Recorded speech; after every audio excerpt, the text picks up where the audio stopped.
ururka horumarinta arrimaha bulshada ee Haga ayaa munaasabad casharaf habeenkii xalay u sameeyay 12 xubnood oo kamid ah ururkaasi kuwaas oo dhawaan ka qalin jabiyay jaamacadda Golis farceeda magaalada Burco waxaana munaasabadan ahay mid lagu dhiirigeliyay xubnahaasi ka soo qayb galay maamulka dawladda hoose degmada Burco iyo haldoorka gobolka Togdheer gudoomiyaha guud ee ururka Haga Maxamed Cabdilaahi Muuse xubno kamid ah ururkaasi iyo badiba haldoorka gobolka Togdheer oo hadalkiisa ka dambeeyay ayaa xubnahani kula dardaarmay inay joogteeyaan cilmiga shaqooyinka kala duwan ee hore ugu hayeen arrimaha waxaana ka mid ah hadaladoodii marka saddexaadna waxaan hambalyeeynaa bogaadinayaa guud ahaan xubnaha ururka Hage ee ka qalin jabiyay ama ka qalin bedeshay jaamacadda isla markaana qaatay ama dhameeyay first degree programka oo xubnahaas oo ka kooban 12 xubnood isla markaana isugu jira laba fakal oo kala fakalka medicine laboratory ama lab iyo civic engineering oo runtii aan oran karno waa laba fakal oo baahi weyn loogu qabo guud ahaan qaranka mar labaad iyo saddexaad waxaan hambalyeeynaa xubnaha ee soo qalin jabiyay ururka runtii kamid ah waxaan leenahay soo dhawaada bahda aqoon-yahanka gobolka bahda aqoon-yahanka qaranka iyo runtii idinkoo dawsi shaqeyn doona bulshadiina waxaan leeyahay hambaliyo aad baan ugu faraxsanahay guushiina guushiina waa guushayada waa guushii qaranka waa guushii degmada waa guushii gobolka aad baan ugu faraxsanahay waa soo dhaweynaynaa waxaan leenahay mabruuk baan leenahay waxa weeye kaligii meedaan qalin jabine dhamaanteed qalbigan goorankii ka sidana moogti kafeedii marka waanaan xidhnay oo qalbigan ka xidhanahay waxaan aad bad maasantihiin xubnahaasi waa xubno ka tirsan ururka Hage ururka Hage wuxuu ka shaqeeyaa sidoo dacaan ku yahay arrimaha bulshada arrimaha bulshada ee ka shaqeyn jiray un bay xubnahan aqoontii ay u lahaayeen hore u sii kordhiyeen run ahaantii farxad gaar ah bay noo sameynaysaa in aqoon-yahanka inta leegi ay maanta soo hantaan shahaadadoodii waxbarasho ee sare iyagoo ururku guud ahaan uu u badan yahay dad aqoon-yahan oo isu tagay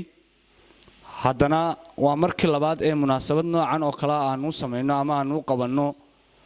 xubno sidan oo kale jaamacad uga soo qalin jabiyay laba xubnood oo ku hadlayay afka xubnaha ururka ka qalin jabiyay jaamacadda Golis isla markaana ururku u sameeyay munaasabadani ayaa ka daran celiyay munaasabada ururkooda ku maamusay ana gaar ahaan ku hadlaya fakalka medical laboratory runtii waxaan ku qalin jabinaynaa xubnaha inta 8 xubnood oo medicalka iyo 4 xubnood oo engineeringka marka koowaad runtii dardaarankiina la siiyay runtii waanu qaadanay caawa hadalkooda kale yaacsiyo farxad inta leey iga raali hada waxaan mahad celinayaa gudoomiyaha ururka oo isagu runtii ahaa qofka munaasabadan quruxda badan soo agaasimay sidoo kale waxaan mahad celinayaa xubnaha ururka dhamaantood inta joogtay inta maqanba madashan qiimaha badan iyo mas'uuliyiinta aad baan u soo dhaweynayaa aad bay ugu mahadsan yihiin ka soo qaybka nagala soo qayb galeen madashan lagu maamusayo anaga xubnaha ururkuna aad bay u mahadsan yihiin kulay waqtigu waa xilli dambe hadal badan oran maayo aad baad u mahadsan gabagabadiina xildhibaan Saciid Axmed Raage iyo xogayaha fulinta dawladda hoose degmada Burco Cismaan Maxamed Sheekh Cismaan Nuur ayaa hambalyo iyo bogaadinba u diray 12 xubnood ee u qalin jabiyay ururka Hage iyagoona mas'uuliyiintan halkaas ururka uga ballan qaaday fulinta barnaamijyo hore ururka uga dalbaday awalan waxaan u hambalyeeynaa aan leeyahay mabruuk ilaahay aqoontiina haydii barakeeyo dhamaan ardaydan aynu ku soo dhaweynayno munaasabadan casharafta waxaan leeyahay aqoonta barateen ilaahay haydii ku afaco hana u barakeeyo ururka Hage kelmadaasi waa kelmad weeye macna weyn xambaarsan ilaahay kuwii dadka Haga ee hogaamiyaasha Britain noqday ilaahay indii ka dhigo waxa kale oo ay isu kaashateen waxa weeye wax qabad iyo horumar run ahaantii waa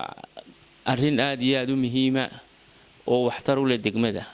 anigu contribution shakhsiyan idinku darsanaya ururka waxaan halkan uga ballan qaadayaa aan u iibinayaa computer iyo printer 12 xubnood caaw halkan fadhiya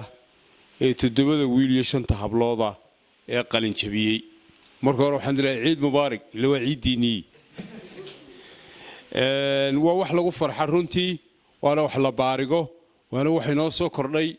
dee albaabadaynu soo xidhanaa waa reer hagaynu nahay reer hagay innagaa isu camirayna horta waa isu wada baariganaa marka hore